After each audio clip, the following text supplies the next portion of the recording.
was just a little quick stop that we made yesterday. Let's go to North Carolina. We want to go to North Carolina.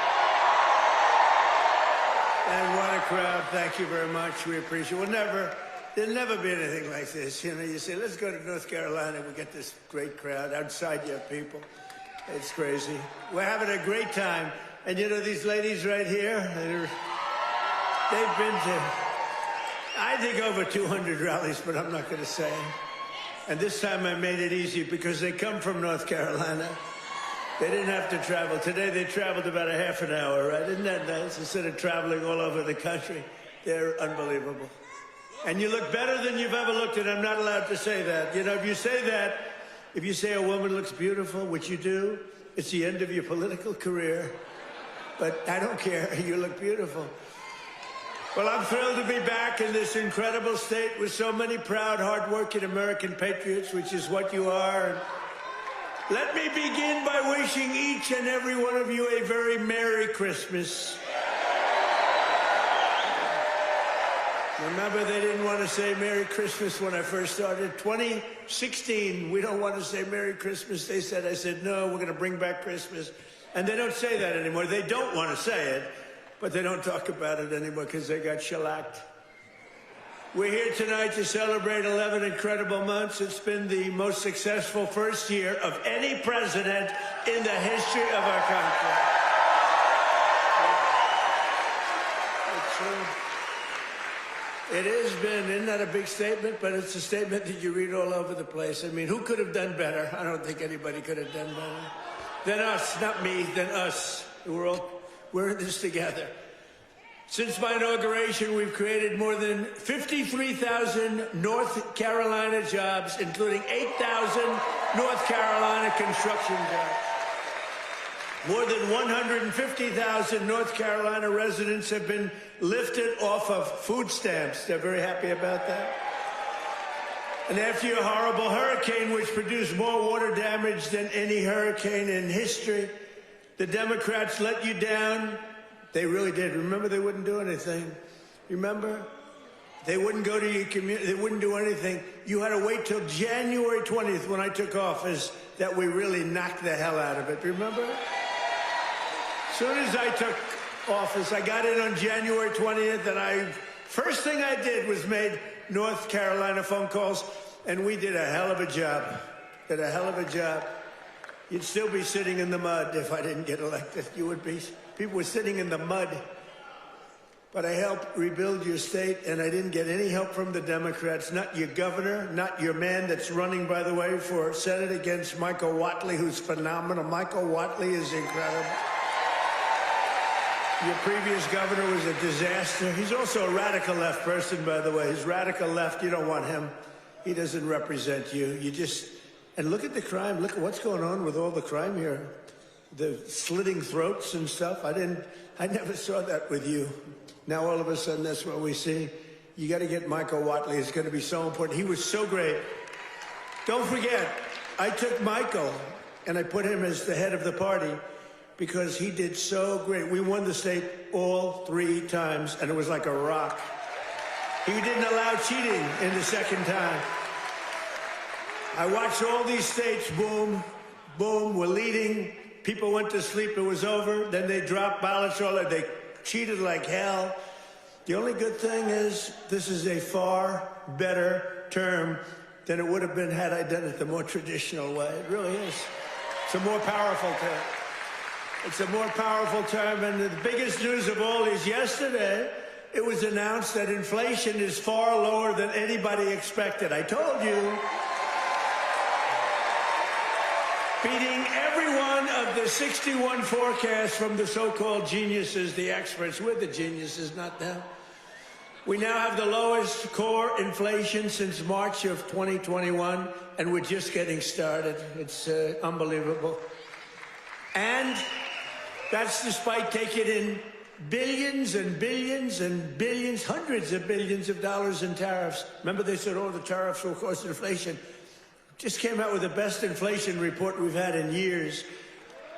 And lots of cash, too. In fact,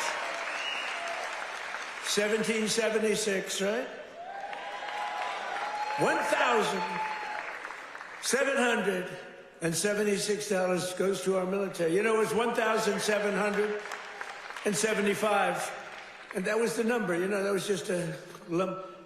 I said, you know, if we had $1, we got $1,776. Somebody said, that's genius. I said, well, I'm smart. I said, for $1, and I'll get these ladies who are loaded with money to pay for it from North Carolina. Their husbands can write a check in 2 seconds, take care of it. No, think of it, for $1 more. They said, I can't believe we didn't think of that.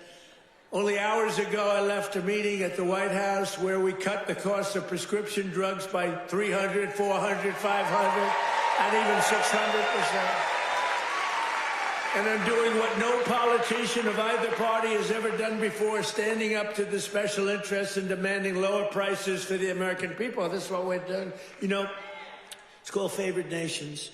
And nations all over the world were screwing us. We would have prices that were 10 times higher than the prices they were charging in London and in Paris and all over the world. We had the highest prices for drugs because we had politicians that wouldn't. I did it at the beginning, at the first, but then we had a thing called, you know what happened, COVID?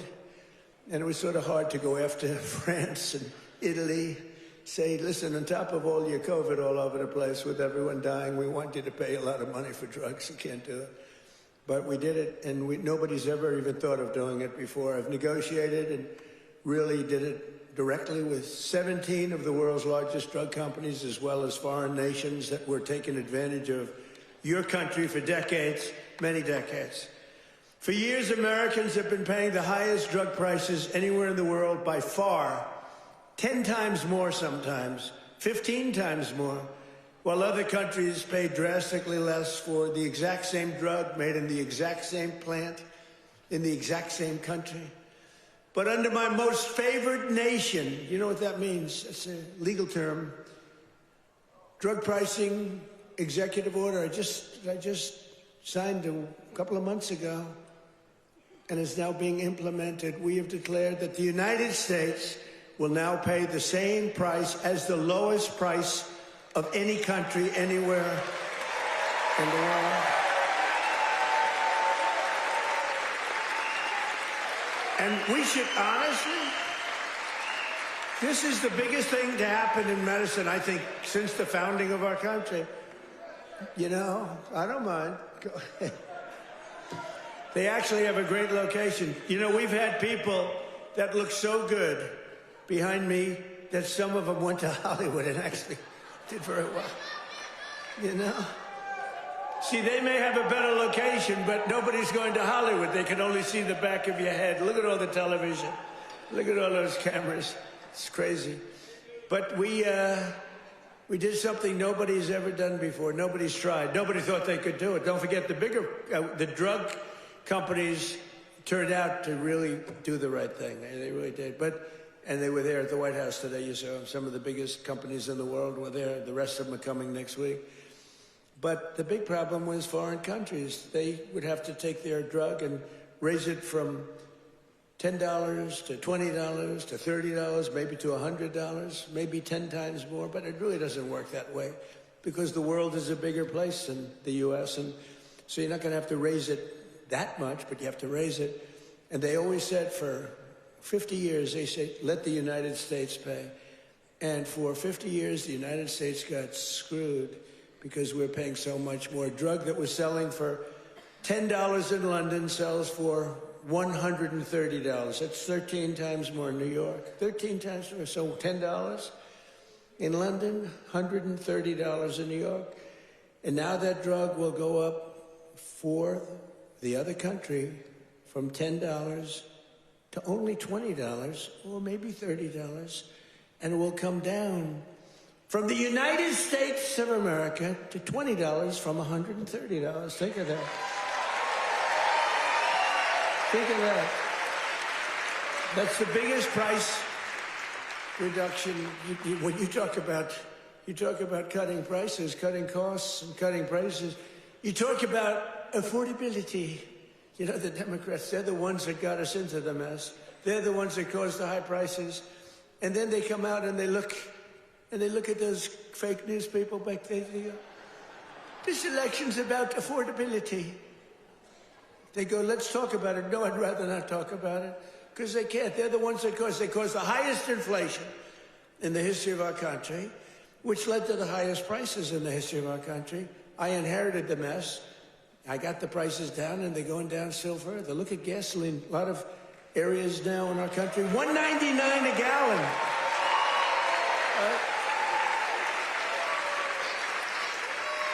It cost these ladies from these beautiful friends of mine from North Carolina, it cost them like 1/3 to get here than it would have cost under Sleepy Joe Biden.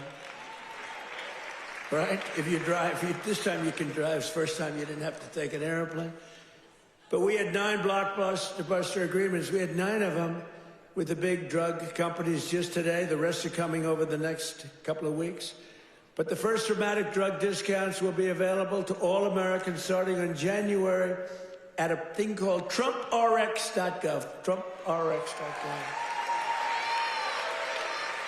But this is the biggest thing ever to happen on drug prices, pharmaceutical prices. And it will also tremendously it's going to reduce the cost of health care, because health care is probably 50% about drugs, right? Your drugs are coming down at levels that nobody ever thought was possible. This achievement alone should win us the midterms. You know, if we did nothing else, I said, you know, you're talking about like this massive reduction in drug prices that affects everybody. Older people, younger people, middle-aged people, sick people, well people. It's not just like patients, it's everybody. It can never happen. Nobody would ever have done this. It was very hard to do. I had countries laughing at me.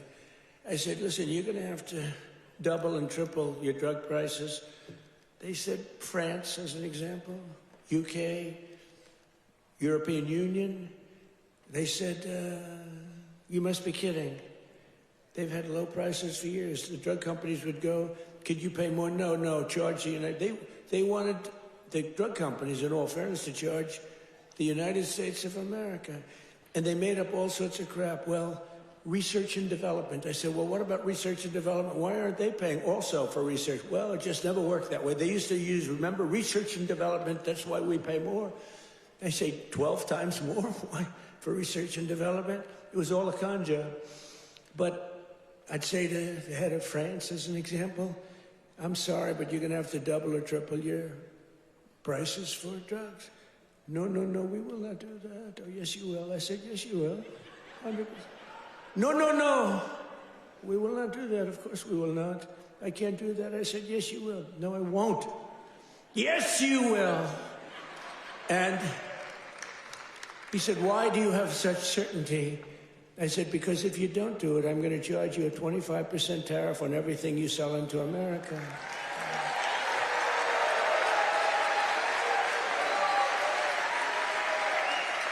And I said, because that was really the sticking point. They just would do it. They told the drug companies for years, we're not doing it. We're keeping that pill at $10. We're not going to raise it. And the drug companies said, well, you know, it's unfair. I mean, they're paying 10 times more, sometimes 15 times more. That's okay, let them pay more. We're not paying more than the prices were stuck for years. And no president did anything about it. Sleepy Joe Biden didn't know he was alive. The last thing he cared about was this. He didn't care about anything. Just wanted to make it through. But they cheated. Look, he was surrounded by radical left. Hey, did you see on Mar-a-Lago, did you see how corrupt that was now? It's all come out. Wow. It's all come out. Some life. It's all come out. They were totally corrupt, radical left lunatics. Not stupid people, by the way. He was, but the people that really ran the country and that really ran the auto pen, they were not stupid. But think about what we've done. Under the Trump administration, America will not be ripped off any longer. So can you imagine these countries? And when I told you the example before, from $10 to $20, you know, that doesn't sound like much, but it's a doubling of the price. Yeah? You know, that's a doubling of the price. And if it went to 30 or 35 or 40, you know, that's still a doubling, tripling, or quadrupling of the price.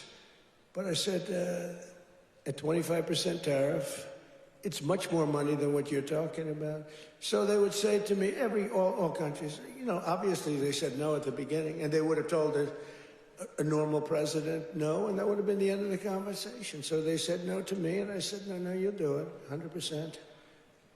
And they said, what's wrong with this? 100%. I said, 100% that you're going to do it. The one asked me, why are you so certain? Why would you say that I would quadruple the price of drugs in France or someplace? I said, because if you don't, we're going to charge you a 25% tariff. That tariff is worth 5 times more money than you're talking about. And there was dead silence on the phone. And then when the gentleman, Emmanuel, he's a wonderful guy, when he spoke, he said, you have a deal. Have a deal.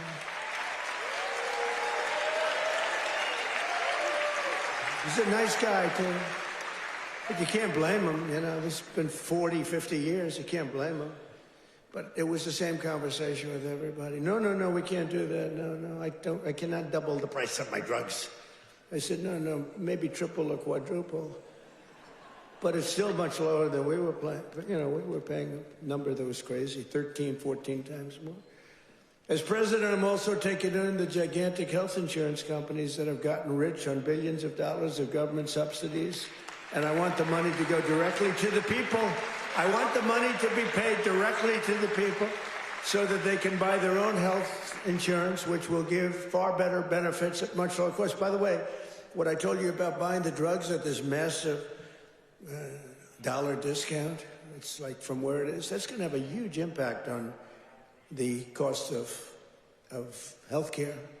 The current Unaffordable Care Act, commonly known as Barack Hussein Obamacare, was created to make insurance companies rich. It was bad health care at much too high a cost, and you see now that the steep increase in premiums that's being demanded by the Democrats, it was never any good, Obamacare. It was done for the benefit of insurance companies, which totally control the Democrats. That's why you could have a strike on January 30th. You could have another shutdown because the Democrats are totally in the hands of, they're totally controlled by the insurance companies, big wealthy companies. Again, I want the money to go directly to the people so you could buy your own health care, and you'll get much better health care at a much lower price.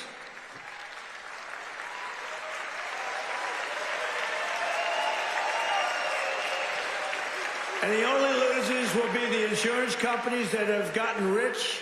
How about these companies? Some of them have gone up 1,400%, their stock prices. One, I think, went up 1,700%. How many people have ever bought a stock that went up 1,700%? And you know, think of it. They've taken in billions and billions of dollars, and the Democrat Party is also just, you know, it's, look, I don't know what they're going to do, because I don't know how anybody beats us when we say that we want the money to go to the people so you can buy your own health care. How can it ever be better than that? I wanted to do that at the beginning in 2016, but the politicians told me, sir, you know, I was a little bit inexperienced. I've never done this before. Now I'm quite experienced. I've seen things that nobody would have thought possible. But I said, why do we have this crazy Obamacare, or as we call it, the unaffordable, isn't that a great name, the Affordable Care Act? I call it the Unaffordable Care Act. I should get credit. That's a good one. What's better, that or fake news? That or Pocahontas? That? I can't use the names that I used of the Republicans to gain access to the election, but we had some good names, didn't we? But I think the Unaffordable Care Act is pretty good. The UCA, right? You know, they keep talking about the ACA. Think of that. Instead of the ACA, we call it the UCA. The UCA They say, what is that? The Unaffordable Care Act? It is unaffordable. But it was always no good. But now it's really gone. And with time, it gets worse. Now it's going to be hit big. Remember, I didn't do this. This is Obamacare. This is Obamacare. This isn't Trump. But you don't need it because let the money not go to the insurance companies. The problem is the Democrats will shut down the government because they are totally beholden. I don't love that word, but they're beholden. They're beholden to the insurance companies, so I don't know what they can do about it, but, they'll probably close down the government. It's so simple. The money should go to the people. The people should then take all of this money and buy the best health care there is. And there'll be a lot of money left over. Right?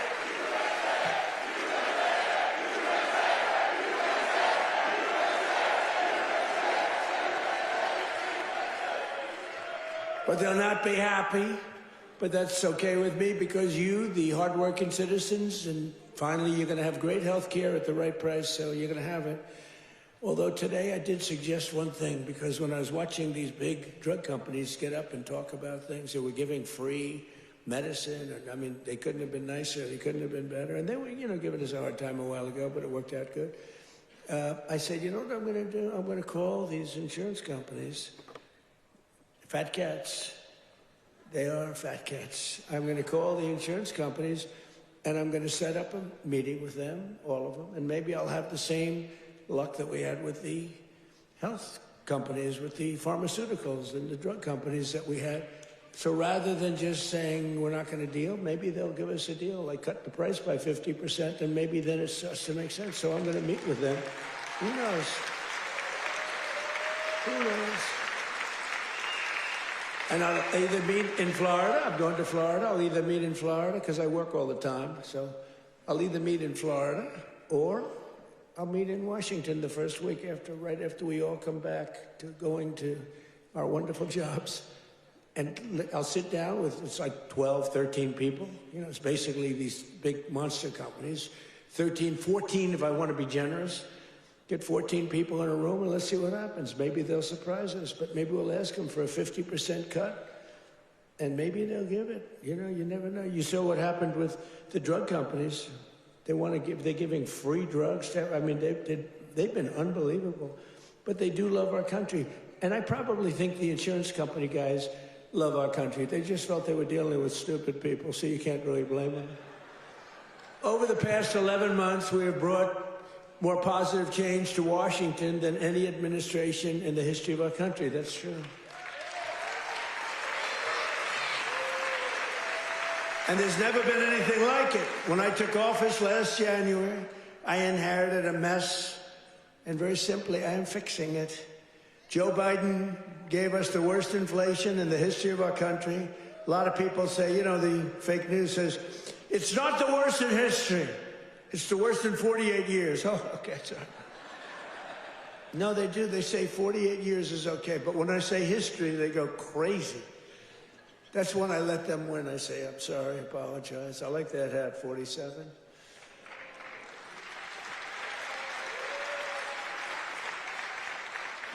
It's nice, actually. Beautiful, nice thread, gold thread. I watched that myself. I want gold thread, not mustard colored, No, they give you, a lot of times they sell you mustard color. It costs them a lot less. We don't accept those hats. When you have a mustard colored thread, don't accept it. But it caused the prices to be higher than ever before, making it really life unaffordable for millions and millions of Americans. Our border was open, and our country was being invaded by an army of 25 million people. Many came from prisons and jails, mental institutions, and insane asylums. You know the difference between a prison and a jail? A prison's more severe, right? You know the difference between a mental institution and an insane asylum? An insane asylum is more severe. They came from both. They were drug dealers, gang members, and over 13,000 murderers, more than 50% of whom killed more than one person. Think of that. They killed more than one. A lot of them said, I didn't mean, but, when you kill more than one, get them the hell out of our country. How How about that incident with that horrible monster that killed the young, beautiful girl from Ukraine, animal? And to think we'll have been trials for years, and you'll get some nice liberal lawyer, and they'll say, oh, well, he had a bad day. Yeah, he had a bad day. He slit her throat. We had men playing in women's sports, transgender for everybody, crime at record levels, the worst trade deals ever made. And our country was laughed at from all over the world, but they're not laughing anymore. 1 year ago, our country was dead. Now we are the hottest country anywhere in the world because we finally have a president who puts America first.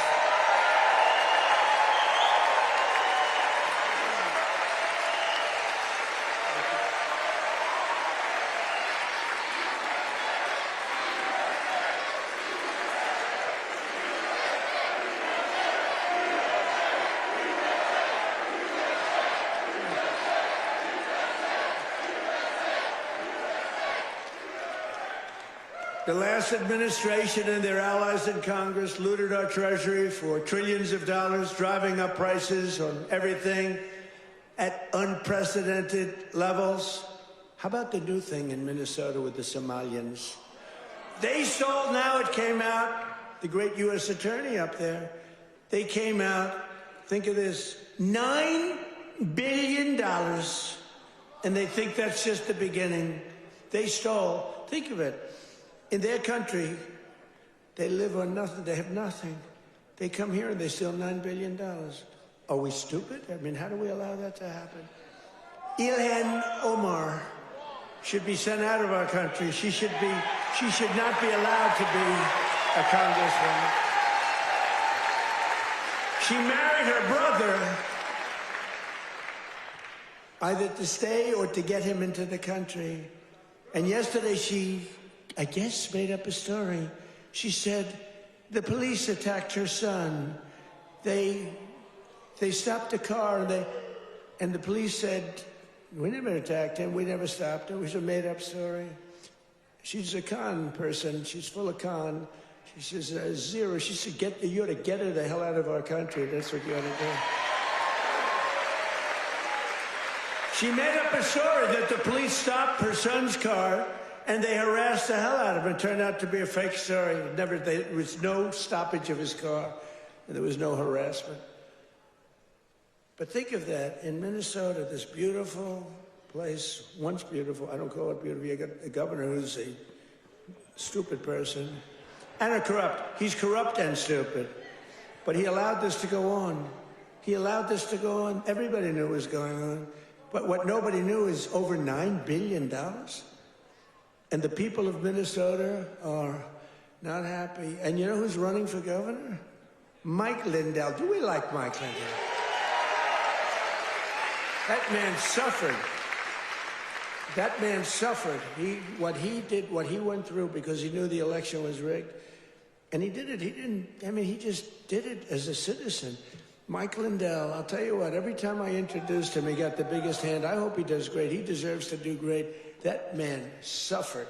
These people went after him. They went after his company. They did that with me, too, but at least I knew what I was getting into. He was just a guy that said, geez, this election was so crooked. It was so rigged. He fought like hell. That guy deserves to be governor of Minnesota, I'll tell you right now. He's a great guy, too. But I'm bringing the prices down, and I'm bringing them down fast. You know that?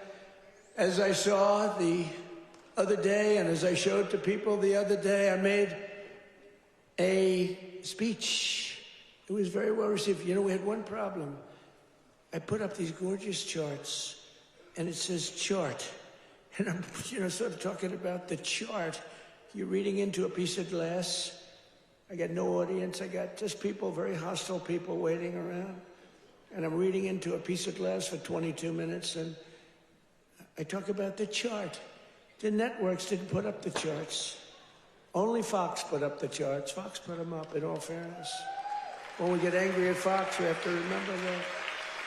They put up the charts, so you could start putting them up now if you want. But we put up these beautiful charts that were very... Look at that. But I very much like the chart from Butler, PA. I like that much better. That's my all-time favorite chart. You know, that's a great chart. They're all great charts, but I never like a chart like that chart I put up in Butler. Just take a look at the chart right here. That was a good chart. I love that chart so much. I sleep with that chart. But this is okay. There'll never be a great chart for me. It's only the one. Compared to Butler, all charts stink. But look at that chart. Look at the kind of Biden price increases and Trump price increases. Look at that. They're all Biden. We're bringing the prices down. Look at that chart. NBC and CBS and ABC fake news. They're fake news. Oops, that camera just went off. Sorry about that. Every time I mention that camera, you know, you see the red light back there being, you see it go off. ABC fake news. I think ABC's the worst. Believe it or not, George Slopadopoulous, he paid me about $16 million. You have George Slopadopoulous. I heard Chris Christie lost his job. They fired Chris Christie. And they have a great young woman taking his place who happens to be Hispanic and happens to be phenomenal. She's going to do a great job. But they fired Chris Christie. I guess, you know why? He wanted to eat all the time. No, they fired him. He was bad news. But I'd say ABC is the worst of the networks. I would then say NBC is horrible. I mean, just horrible. They had this guy on, this fake guy, the fake senator. I call him the fake senator from a place called Georgia, right? And he was talking about all the, you know, things. He says he's a church leader. You know, it's funny, if you go in as a church leader, they talk about church and state, right? He's allowed to talk about. He said, I'm going back to my church and I'm going to pray this morning. I'm going to talk about all these issues. If a Republican said that, they start screaming church and state. They don't scream. But NBC's really bad. And CBS, I mean, I love the new owners of CBS. Something happens to them, though. 60 Minutes has treated me worse under the new ownership than... They just keep treating me. They just keep hitting me. It's crazy. And then you have Marjorie Trader Brown, I call her, because green turns to brown under stress. So I call her Trader Brown, which I don't like doing because 2 words is too much. 2 out of 3. We're changing to Marjorie Taylor Greene. I'm going Marjorie Trader Brown, so I have to trade. And a lot of people don't understand 2 words is too much to change. I actually like Marjorie Taylor Brown better, but everyone says Marjorie Trader Greene is good, but they're all good. But what the hell happened to her? She must have been a stone cold liberal. She's on CNN now all the time. Can you believe it? And it was only because I couldn't call her back. You know, I have 218, 19 to change it, but we have 200 and some odd congressmen and women. I have 53 senators. I have 212 countries. I've got a family. I should talk to my family, too. You can't call a president every single day, and then when the president doesn't call you back, she goes around saying, he doesn't call me back. He doesn't. I said, Marjorie, I can't call you back. I got 2. I think, Marjorie, I just can't call you back. I'm sorry. And I wouldn't call her back. And she goes onto a rant. He won't call me back anymore. Sorry about that. You know, you can only go so far. You know, once a month, once every week or 2 weeks, but you can't, you know, highly neurotic. Her, not me, but I'm neurotic too. I think I'm probably very neurotic too. I always say controlled neuroses is good. Being neurotic, no good, but if it's controlled, that's okay. It gives you some energy. But what the hell happened to Marjorie Trader Greene? It's unbelievable, but she dropped out because I wasn't going to endorse her, and the person I would have endorsed was going to kill her in the polls. So she dropped out. And then they talk about how brave she is. No, brave would be to stay. And, you know, it's one of those things. But she dropped out. I can't believe it that people can change so much. But you can't go from being a strong conservative to a stone-cold liberal unless you were lying. You know, you can't do that. I mean, you can stop liking somebody or You can say, I don't know. She's fake. Look, front row Joe. What are you doing in the second row? What happened? Well, you're in the front row. That's good. It's front row Joe. I don't know who's been there, the front row Joes or you? It's pretty close, I think. Very different, hey, very different types. Would you stand up, please, in the front row? Just stand up. Look at these women. Look. How incredible they are. Right? Even front row Joes will admit they're very great, right? Look how beautiful they are. People like you built our country. You built our country. And that's why we love you. You built our country. The people in this room built our country. Under Sleepy Joe Biden, car prices, gasoline prices, hotel rates, airfare, and more went up 30 to 75%. Now they're all coming down. We're all coming down. Take a look at that. Isn't that beautiful to look? The same is true with groceries. The price of a Thanksgiving turkey was down by 33% compared to Sleepy Joe's high-priced era. Don't forget, when you have the highest inflation in history and or 48 years, do we think and look, in terms of a speech, I think 48 years is the equivalent of history. Do we agree? Can we say? Because they had a piece on me today in one of these fake newspapers, which are all dying. They're all going bankrupt, thank God. But they're the worst. That I misrepresented by saying history. It's actually 48 years. And I said, you know, that's not a bad misrepresentation, I don't think. The price of eggs is down 82% since March.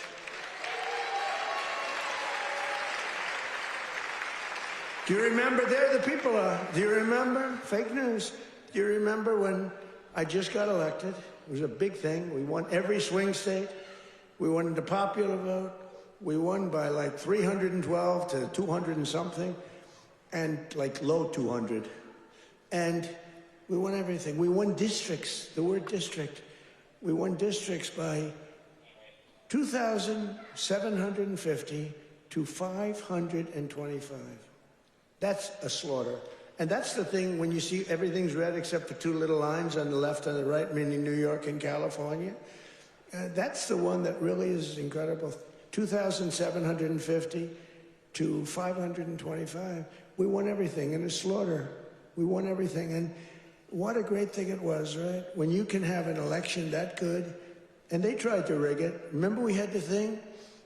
Too big to rig. Remember that statement? That was a big thing. They tried like hell. They gave up at about 9:02. It was too big. It was just a landslide. They couldn't do it. They cheated a lot.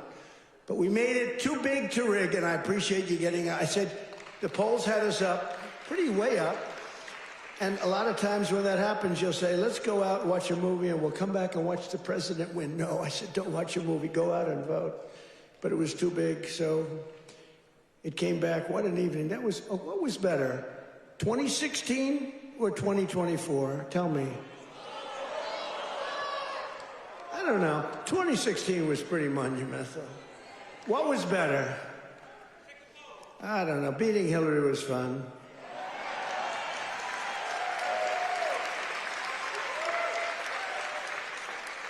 Well, Hillary has a much higher IQ than Kamala. I would say, I think Hillary has probably 50 or 60 points higher. Now, Hillary was smart. She was nasty. Whew, I wouldn't want to go home to her. She was nasty. Remember, she was a nasty person. I was going to use a B word. I said, my wife would not be happy. My wife always says, please, please don't use foul language. You know who else does? Franklin Graham. He says, President, he says, I love your speaking ability, President. You're a great speaker, although nobody says it. You know, I get these big crowds, but did you ever see the press do a story that I'm a great speaker? They say, oh, he looked tired. Oh, he's this. Oh, he's that. Yeah, I mean, it's crazy. I get crowds, the biggest crowds in history of anything, not only of anything. They never say, he gave a great speech tonight. in front of 45,000 people. Look at the crowds that we get, are the biggest crowds ever.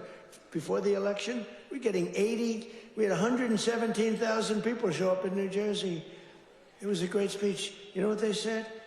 He looked tired. You can't be tired in front of 117,000 people. It's not possible. You got a lot of adrenaline. The adrenaline is pumping, right? But that's why they're fake news. That's why nobody listens to them anymore. But remember that we slashed the yearly cost of new mortgages by $3,000. Look at the mortgage chart. We slashed them. Look at that. Look at that. Oh, boy. Look at how much you made with me and lost with that sleepy guy. But everything now is falling, and the only things that are going up are your salaries, the stock market, and your 401ks. They're going up. Do you remember when I first won in 2024, and I was at my first conference? I'm 2 days in. You know, we're recovering from all the hoopla. 2 days in. In fact, I took a day off. They said, something's wrong with the president. I said, I just got here. There's nothing wrong with me.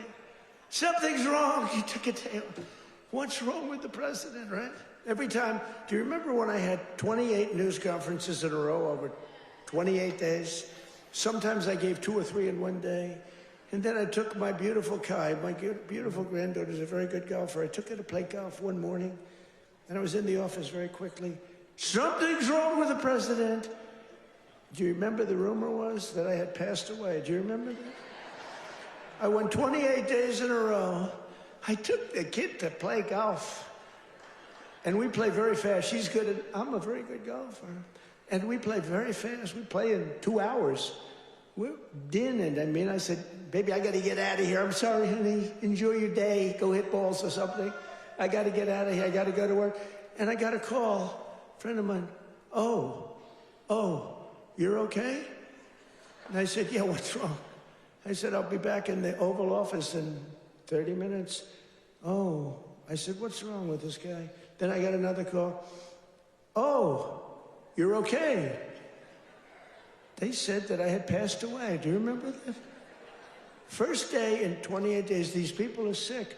That's why I've taken more physicals, because I think you have an obligation to, you know, report. And I hate when they put out false reports. So they put out a report that Donald Trump.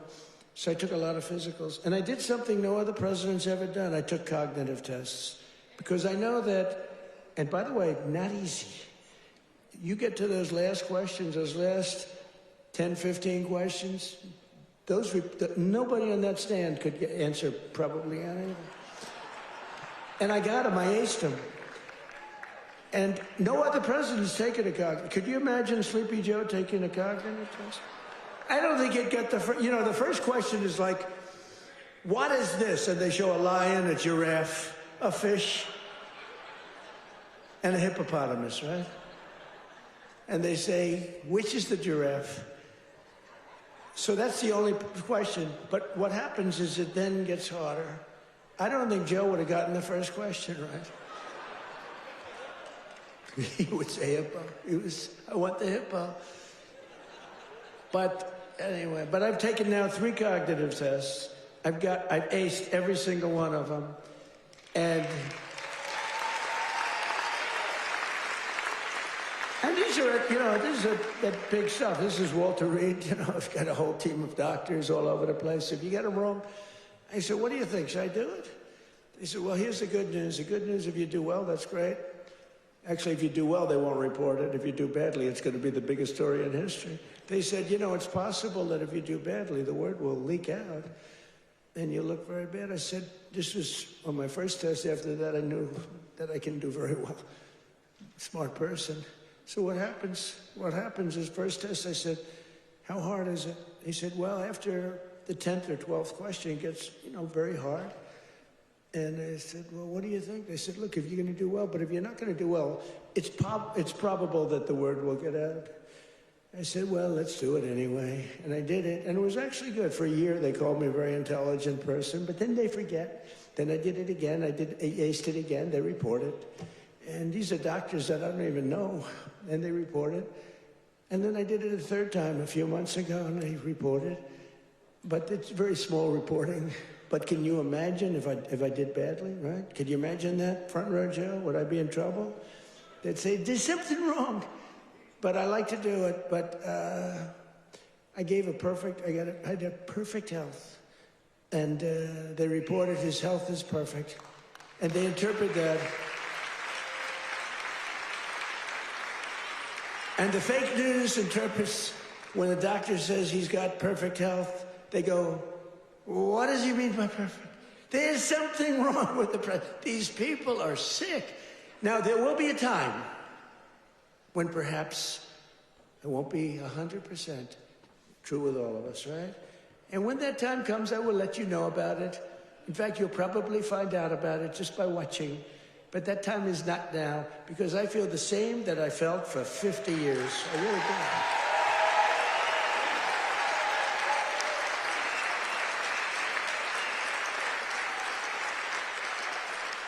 But we have I think we have an obligation to, at least report your health.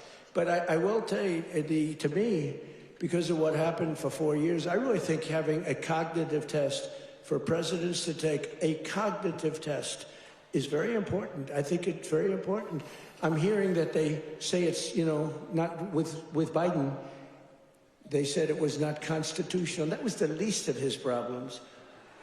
But I think it's very important that a president or people running for president and vice president take a cognitive test. I mean, I think it's a very important thing. I don't know.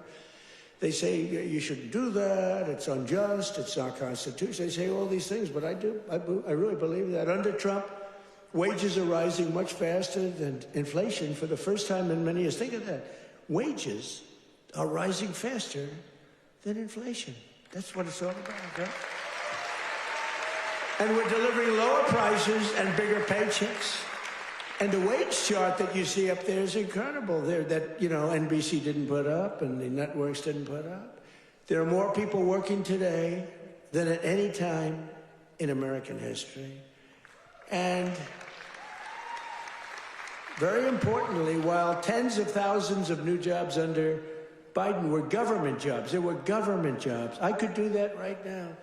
You saw today we had 4.5% inflation. That's because I'm letting go of tremendous numbers of government workers. We're replacing them. In fact, we've reduced the federal workforce by 270,000 jobs. That's not to be mean. That's to get them off. And they are getting jobs in the private sector, and we're helping them to get jobs. But if you have all government jobs, we're going to be, a country that we don't want to mention names because we don't want to insult, but we're going to be a country that cannot be great. 100% just came out. 100% of all jobs created since I took office have been in the private sector. The only way to make our country great. Think of that. Think of that. 100% of the jobs created are in the private sector. Now, if I want to make some good numbers, I'll add 300,000 jobs. I can do it with one phone call. Each agency hire 25,000 people today. They hire them immediately. They pour in, and the 4.5% would be down to 2.5% in a matter of moments. I could get it down to zero. Hire a couple of million workers. Please. Oh, the country's booming. We're down at zero. But that's the destruction of a country. That's what Biden used to do. They used to hire 10 people for one job. They'd have 10 people, would look at a job and would say one person can do the job, but let's give it a break. Let's do two and they'd have 9 people for one job. And that's really tantamount to a failed country. In 4 years, the last administration secured less than $1 trillion in new investments in our country. Think of that. 4 years, less than one. 4 years, the whole term, less than $1 trillion. In 10 months, I have secured a record-breaking $18 trillion more.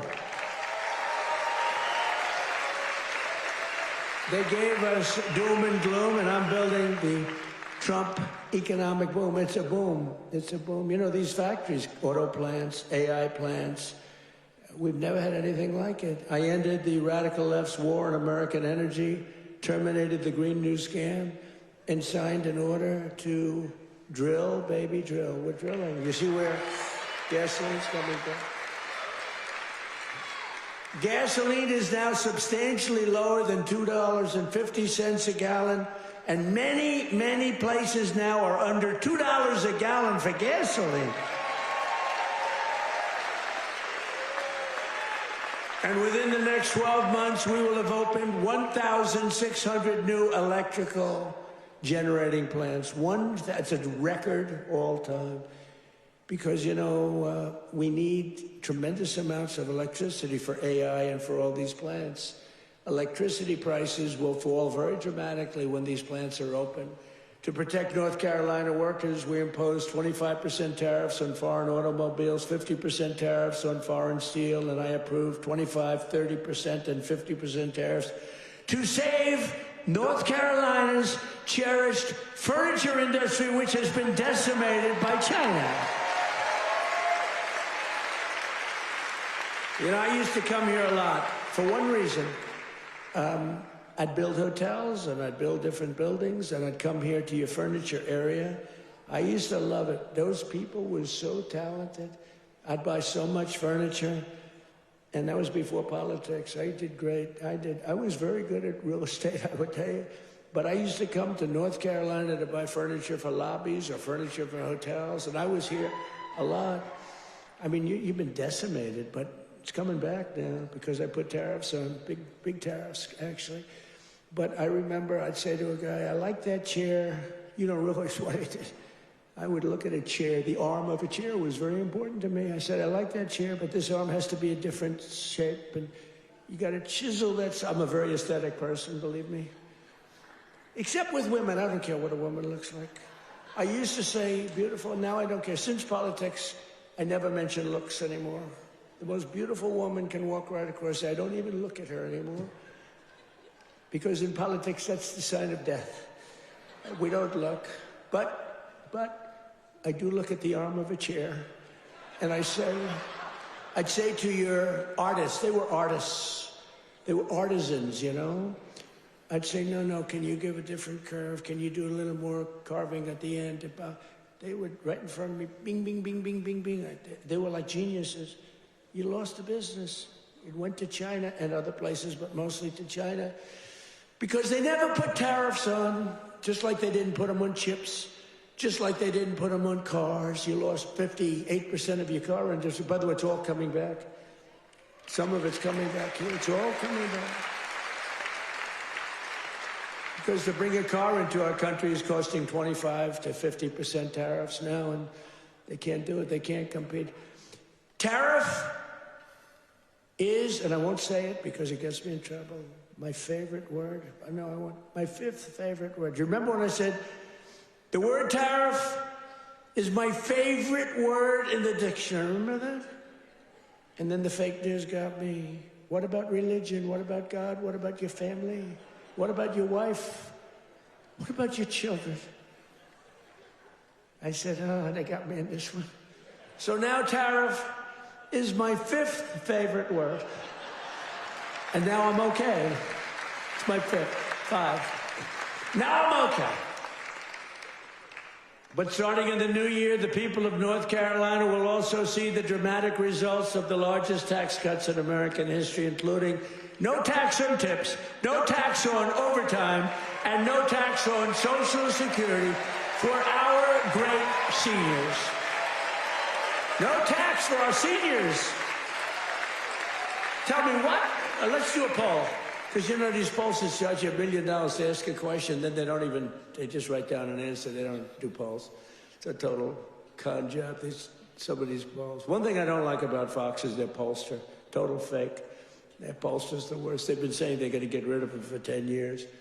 A fake pollster, then you have the election, you win by numbers that are like through the roof.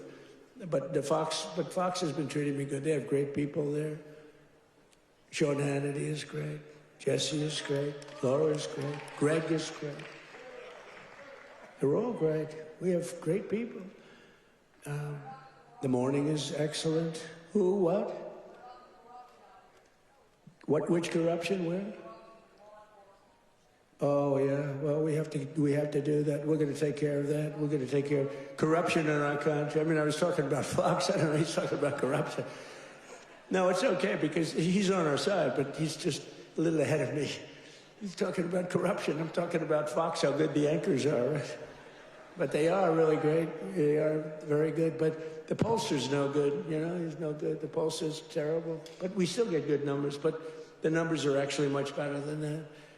But we're joined tonight by Heather Whitley, a bartender and server in Nashville, North Carolina, who will save over $5,000 from no tips. Think of that.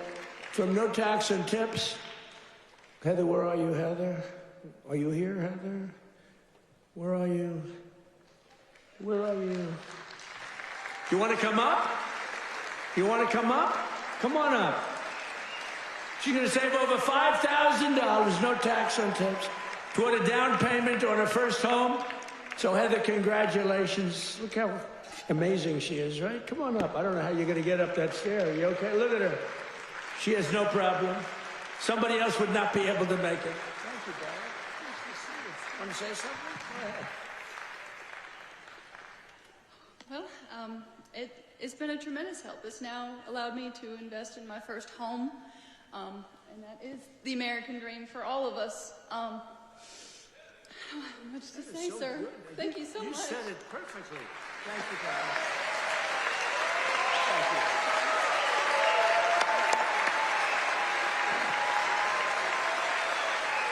Heather, you don't realize you said that so perfectly, because that's what it is. You're going to get a home, and you're going to be happy as can be, and you are a great person. Thank you very much. You couldn't have been better. Thank you, darling. Also with us is Austin Harding, a police officer, highly respected, a loving father from Monroe. Austin and his wife are raising a son with autism. A beautiful son, beautiful, beautiful person, and are passionate supporters of MAHA, and they love Robert F. Kennedy Jr., so do I. And with no, thank you, Austin, and with no tax on overtime, Austin will have thousands of dollars, many thousands of dollars more to help care for his wonderful son. Last but not least, we have Carolyn and Charles Thurston, who run a successful small business providing care to senior citizens. That's great. Not only did we make their small business tax deduction permanent, helping them to expand, but under no tax on overtime, their employees will have much higher take-home pay, and that makes their job a lot easier. So, Carolyn and Charles, please stand wherever you may be. Oh, that's great. Thank you. So it's going good? Going good? Good-looking couple. Thank you very much. Another key part of our tax cuts is known as Trump accounts. You hear about that? You put money in, and they are knocking them dead. It's great. It's Michael Dell Computer. He put up $6.25 billion. How do you like that? He started with no money, and now he puts $6 billion plus into the first accounts. I mean, think of that. $6 billion. It's, to be exact, $6.25 billion. Even the second part is a lot. And we've had a lot of great Wall Street titans and a lot of great real estate titans. They're all putting money in Trump accounts. It's for kids. They get a certain age and they're going to have money. It's going to double and triple. Hopefully, it'll do well. Under this new program, the federal government will be creating an investment savings account for every single newborn American child with $1,000 to be invested and grow over the course of their life. So they'll reach 21 years and, you know, it could be very good. They will consider themselves rich. I mean, it's a lot of money, actually. Friends, family, employers, and loved ones will be able to add thousands more each year, like a trust fund for every American child. It's something that people have wanted to do, but honestly, I give Mr. and Mrs.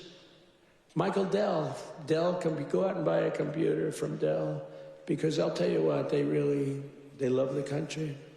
Great people. Every single Democrat in Congress voted against these incredible benefits. Every single Democrat said no. including a guy named Don Davis right here from this district. He voted against it. That's why you got to vote against him. Don Davis voted against no tax on overtime. He voted against no tax on tips. And he voted for the largest tax increase in American history. He wanted the largest tax, and he's your congressman. So I don't know if you know him. And honestly, I'm good at politics. I never even heard of this guy, so he hasn't made a big impact.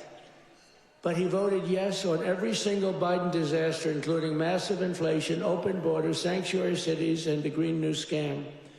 Don Davis betrayed North Carolina. Don Davis did nothing about the flood. He did nothing about the hurricane. I did it all with your congressman and with a couple of Republicans from your state that put their lives on the line to make sure this got done. And we had to wait till January 20th. They wouldn't do a damn thing. The waters didn't recede. They were living in areas that didn't have water, and now they were surrounded by water. And by the way, Elon Musk, with his incredible, you would call it contraption of communication, incredible. I said, Elon, we need 500 of those. You couldn't get them because it's been very successful. He said, you'll have them tomorrow. Got to give him credit for that, you know. I have my little disagreements with him. I don't believe in the mandate where everybody has to have an electric vehicle within an hour. You know, I don't, but you got to give him credit. He really saved a lot of lives. Here tonight are some of the warriors who, unlike Don Davis, who's a disaster, vote against him, stood up for North Carolina, including Congressman Tim Moore and Brad Knott. Where are you guys? Hey, fellas, come up real fast. Come on up. Come on up. I'll tell you, these guys were, look at them, two handsome gentlemen, extremely different types. Yeah, that's great. Say hello, say a couple of words. Thank you, man. Thank you, brother. Appreciate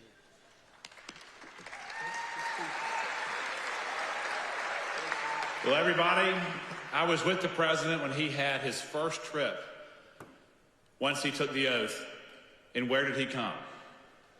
North Carolina. As we gear up for the midterm cycle, where's the first state that President Trump has come? North Carolina. He knows what you know. It's the people that make this country great. It's not the government. It's not regulations. It's people just like you. And let me just tell you this. The fight is long. It's hard. I'm new to this, and I have been amazed at how hard the president is fighting for you. So let me say this simply and with my whole heart. Stay with us. We hear you, and we're going to keep fighting for you. Thank you so much.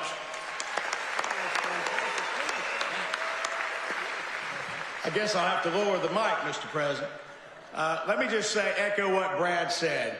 I cannot think of a better president in the history of the United States. Someone who loves this country, who does so much. Mr. President, I don't know how you do it all. You make the Energizer Bunny look slow. It's absolutely incredible. The leadership that this man shows, not only in our country, but on the world stage. We are finally respected around the world again, and that is not an accident. Mr. President, North Carolina loves you. The United States loves you. Thank you for what you're doing.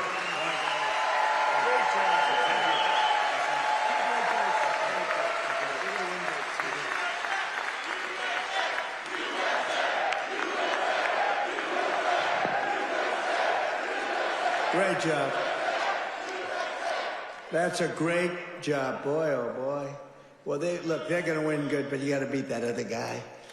Thanks also. I want to thank somebody very special. He's the Secretary of Labor, Lori Chavez DeRemer. Where's Lori? Lori, thank you. What a job. What a job you've done. Our friend did me a big favor when he recommended you. I was recommended by a great guy, a great friend of mine, and a big fan of Laurie, and he said, I have somebody that would be great, and that was an understatement. You've been unbelievable. Thank you very much, Laurie. Appreciate it. And another one who's been incredible, got a lot of energy.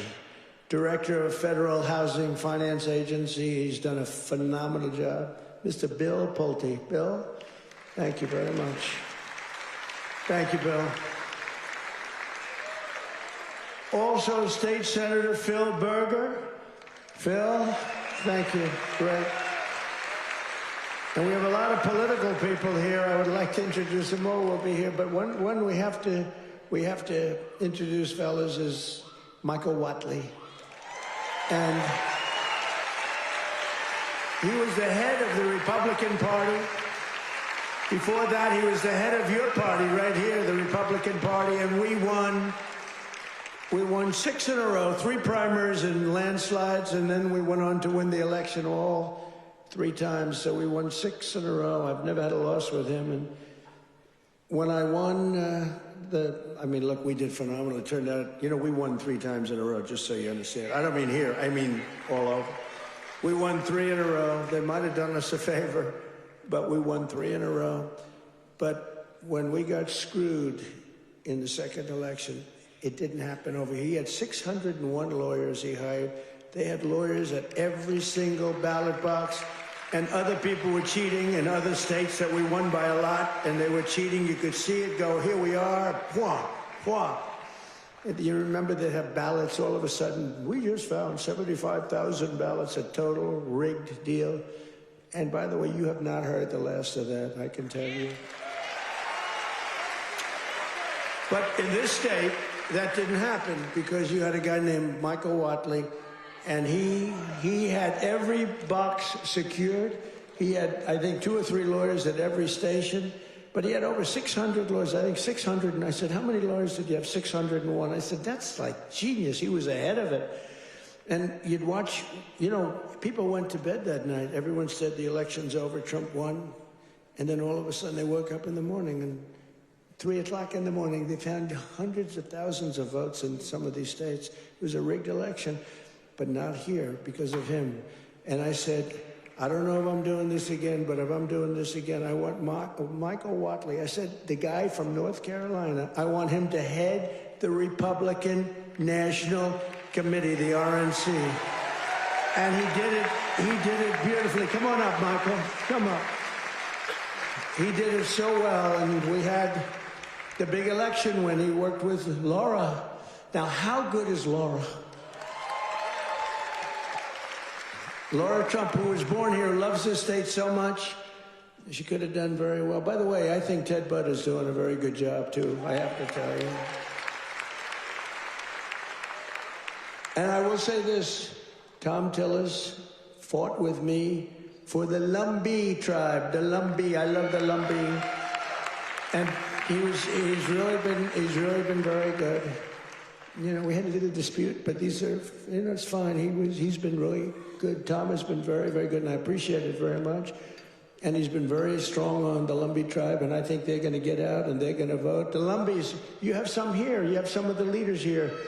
If you could, do you want to stand up if you're there? It's really great. Thank you very much. We appreciate it. Let them know we appreciate it. We got to get every one of those 60,000 votes or whatever we got to get them for this guy. But the Lumbees have been great. I've been with them from the beginning. We got them across the finish line. But I want to ask Michael to say a few words. He's just been an unbelievable warrior. And I said, if I do this again, I'm going to get that guy in North Carolina who wouldn't let that phony, they tried here too. They couldn't get away with it. They tried. He stopped it.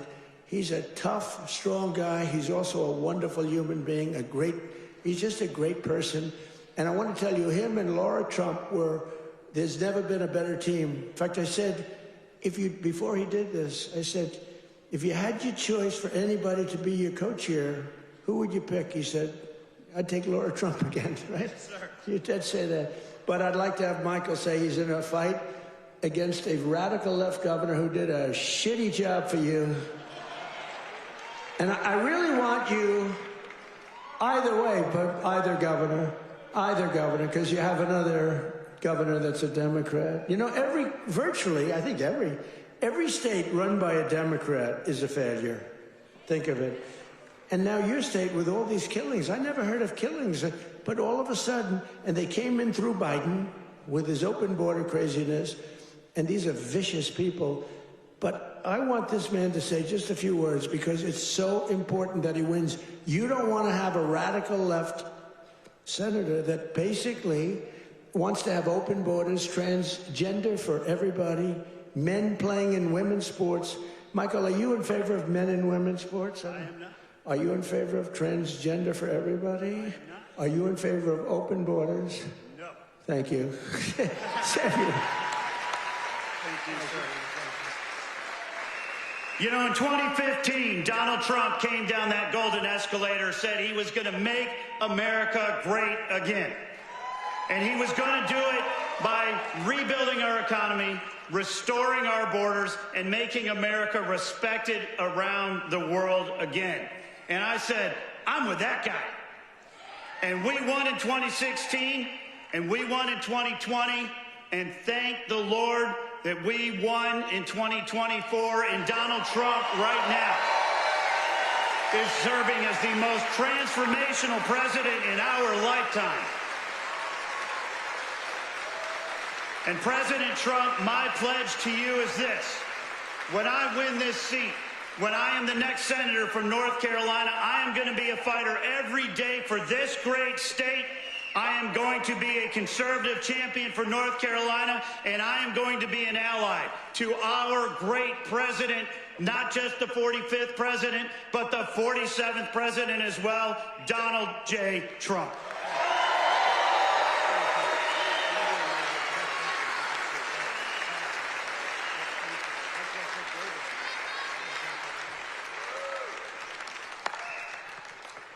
What a great guy he is. So get out and work for him. I hope you can get your group of about 70 women to go out and do it. We can get all the front rows, and we got to win. He's a good man. And he represents your values, that I can tell you. But I also want to express my condolences to the people of this state and to the loved ones of NASCAR legend Greg Biffle, who perished yesterday in a tragic plane crash with his family in Statesville. I met him twice. He was just a great young man. And what a tragedy that is with his whole family. So I just want to pay our condolences, our love. Please. I'll tell you, North Carolina will never forget them. He was, and his family were incredible people. Together, we've achieved more in less than 1 year than most other administrations achieved in 8 years, which is true. Most of them didn't achieve much. Within a matter of weeks, we ended the invasion of our southern border. For the past 7 months, 0 illegal aliens have been allowed into our country. Think of that, 0. And that's made up by Democrats. A feat which everyone said was impossible. Biden and the radical left Democrats in Congress turned North Carolina into a dumping ground for tens of thousands of third world migrants, driving up your rent and your housing costs. According to a government report, over 60% of growth in the rental market came from foreign migrants, paid for by the federal government, by the way. Paid for by the federal government, you, the taxpayer. Mass migration fueled mass inflation, but now we are fixing it, and we have record-setting deportations, and we're really focused on the bad people. We're really focused on the bad people. We have farmers who are great people. They know what they're doing. But we're focused on the bad ones. We're getting the murderers, the drug dealers. We're getting the ones from prisons. We're getting them the hell out of here. We're focused very strongly on that. For the first time in 50 years, we're seeing reverse migration as migrants go back home. We're saying, go back home, please. And we want the bad ones to go back home because those are the ones that caused the problem. And think of Washington, D.C. Outside of the terrorism attack from 3 weeks ago.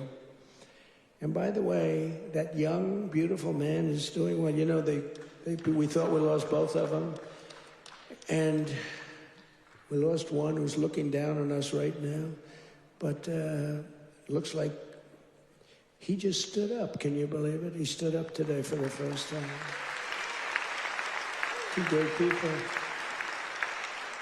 Sarah's looking down on us, and from heaven, she was incredible, doing so well. But he's doing, they were both about the same. We thought we lost both of them. Hit in the same area, if you can believe it. He was hit hard. But he's, and his mother, Monica, I spoke to her the night of, sir, he'll be okay. Every doctor was saying he doesn't have much of a chance. And she said, sir, I'm telling you, I know my boy, he's going to be fine. I can't believe it. And literally, actually yesterday, he stood up and he's talking a little bit. I mean, the whole thing is incredible. The mother, I've never seen anything like that. I never saw anything like it. And she was so positive. She said, I'm praying, and everybody's praying, the whole country's praying, and there's no way he's going to have any problem. He's going to be just fine. It's not even that he was going to make it. It was like, he's going to be fine. Incredible person. In the year before my election, all net job creation was going to foreign migrants, all of it, 100%. Since I took office, 100% of all net job creation has gone to American-born citizens. The migrant invasion also brought massive crime. What's happening with the killings in North Carolina is indescribable. I mean, for the first time, you're in national news all the time with the killings. That's because you're run by Democrats. 2 weeks ago, an illegal alien from Honduras who entered under Biden walked onto a train in Charlotte with a large knife and brutally stabbed a passenger multiple times in the chest. The same savage criminal alien had previously been arrested 2 months earlier, but he was released by authorities to pillage and kill, which he did. Also recently in this state, you saw this one. Nobody could watch it. Another monstrous criminal with 14 prior arrests plunged a knife into the throat of an innocent young, beautiful girl, Ukraine. She was from Ukraine, who was sitting on a train. You could see she was scared to be there. You could see that, right? Everybody knows what I'm talking about. She walked onto the train. She was afraid to be there. What happened to North Carolina? You didn't have that condition. And then she was attacked from behind violently by this savage.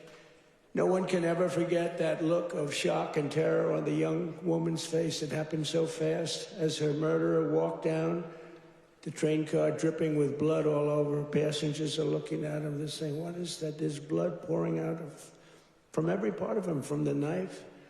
For years, radical left politicians have been releasing bloodthirsty, violent offenders and criminal aliens back onto your streets under our leadership.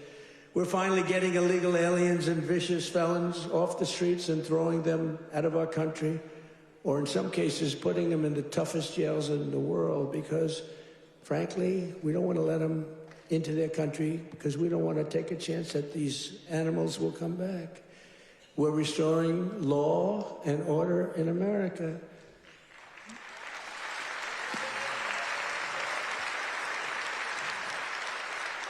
We just made a record investment in our military and gave every service member a warrior dividend of $1,776, 1776. And I'm also pleased to announce that just 2 hours ago, we hit the ISIS thugs in Syria who were trying to regroup after their decimation by the Trump administration 5 years ago. We hit them all. I ordered a massive strike on the terrorists that killed our 3 great patriots last week. 2 soldiers, 1 interpreter, all great people. And it was very successful. It was precision. We hit every site flawlessly, and we are restoring peace through strength. We're all over the world. I settled 8 wars in 10 months, destroyed the Iran nuclear threat, ended the war in Gaza, and got the release of hostages, both living and dead, and created peace in the Middle East. We have peace in the Middle East, first time in 3 years, peace in the Middle East. I cut federal funding for any school that pushes critical race theory or transgender insanity. And we completely banned the chemical and surgical mutilation of children.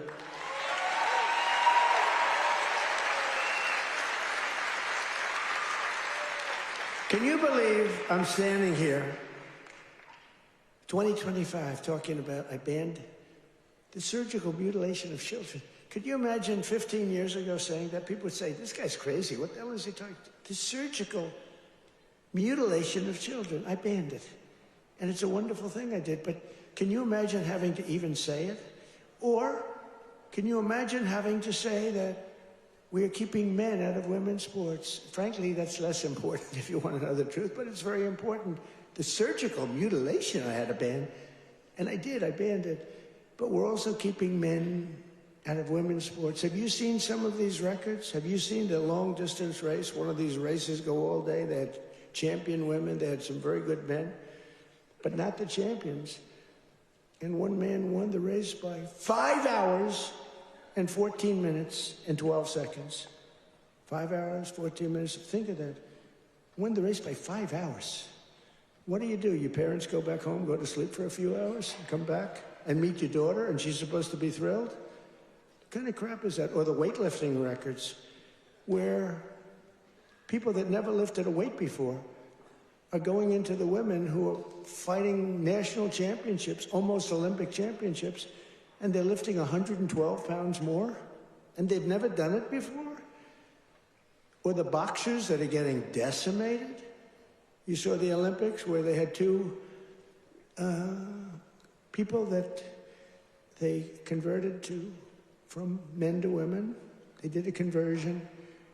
And the one young woman from Italy, a championship boxer, she got hit by a left jab. A left jab, for those that don't do it's just like a defensive punch. She got hit. She walked to her corner. She said, I've never been hit like that. I quit. Then they said, no, go out. You can do it. And then he gave her another left jab. That was it. She said, nope, I can't do it. It's so demeaning to women. And they don't stop. I saw the other day on one of the shows, I think Meet the Fake Press. I'm pretty sure it was that stupid show. And they had a congressman that you all know, a Democrat, saying, no, we have to allow men to play in women's sports. Where do these people come from? Or how about open borders? They're fighting for open borders.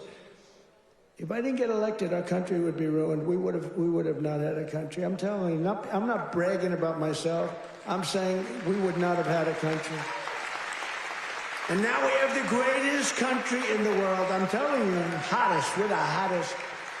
We're restoring the name of a great president, William McKinley, to Mount McKinley in beautiful Alaska. That they took the name off and they named it something else.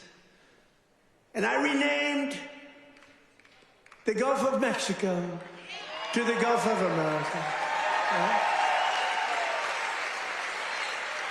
That was a good one. Well, I checked for my whole life. I don't know. I guess I didn't do it on my first term because I was the hunted. I had bigger problems. I had these animals trying to attack me at Mar-a-Lago. They went into my wife's closet. And I'll say this. Number one, it's very bad, but it sounds a little strange. They looked at her drawers. You have drawer, and then you have drawer. They looked at both. And she's a very meticulous person, like these people. It's just like she'd fit into your group very well. She'd be very happy with her. But everything is perfect. Her undergarments, sometimes referred to as panties, are folded, perfect, wrapped. They're like so perfect. I said, that's beautiful. It's the part of the world she came from. Everything was perfect, no problem. Fold, fold, fold. I think that she steams them, make sure. We came home. I wasn't there when the raid took place. A raid of a popular president, a former president. She opened the drawers and it was not that way. They were a mess. It was all over the place. And she said, oh, what happened? That's so terrible. But it's terrible. That went into my young boy's room. These thugs are disgusting, and we cannot let them get away with this stuff. We have all the evidence, man. We have all the evidence, and we have to do something about it. We have to do something about it. It's illegal and it's disgusting. You know, I brought a lawsuit, and I'm winning the lawsuit. There's only one problem. I'm the one that has to settle it. In other words, I am suing, and I'm the one that's supposed to settle it. So maybe I'll give myself $1 billion and give it all to charity. Does that make sense? You know, I'll give it to charity. Do you have any nice charities? I have to settle the lawsuit. There's never been a case like this. Trump sued. I sued a long time ago, and it's doing fine. It's a suit. And now, you know, we found all this stuff. Did you see where the FBI didn't want to do it, but the Justice Department forced them to do it? The FBI guys didn't want to do it. But the thugs and the DOJ wanted to do it. So I sued them, and and they do say that, you know, it's never been a case like this. Donald Trump sues the United States of America. Donald Trump becomes president, and now Donald Trump has to settle the suit. I hereby give myself $1 billion. Actually, maybe I shouldn't give it to charity. Maybe I should keep the money. No, a lot of people say, do it. No, I don't want to do it. But whatever happens, it's all going to good charities. Is that okay? It's all going to good charities. But isn't that a strange position to be in? I've got to make a deal. I negotiate with myself. From the skyscrapers of Charlotte to the rolling hills of Asheville, from the sand dunes of Kitty Hawk to the streets of Chapel Hill, and from the factories of Hickory to the small towns and family farms across your beautiful countryside in North Carolina, we are bringing prosperity, opportunity, and pride surging back to your incredible home. Together, we're pairing all these people together. You're coming together. You know, it's coming together like nobody's ever seen, but we're fixing 4 years of disaster and decline. The whole world was laughing at us for 4 years. They were laughing, taking advantage of us, friend and foe. And the friend was worse than the foe in many cases. On trade, they were worse. And we're beginning the greatest years in the history of our country. It's called the Golden Age of America. That's what's happening. We were a dead country. Now we're talking about the Golden Age of America. Think of it in 10 months. Think of that. So in conclusion, tonight, after just 11 months, our border is secure. Our spirit is restored. Inflation is stopped. Wages are up. Prices are down. Our nation is strong. And America is back. And every single day of this administration, we will keep on working for the hardworking citizens of America. We will fight, fight, fight. We will win, win, win. And with your help, we will make America powerful again. We will make America wealthy again. We will make America healthy again. We will make America strong again. We will make America proud again. We will make America safe again. And we will make America great again. Thank you, North Carolina. God bless you all. And Merry Christmas.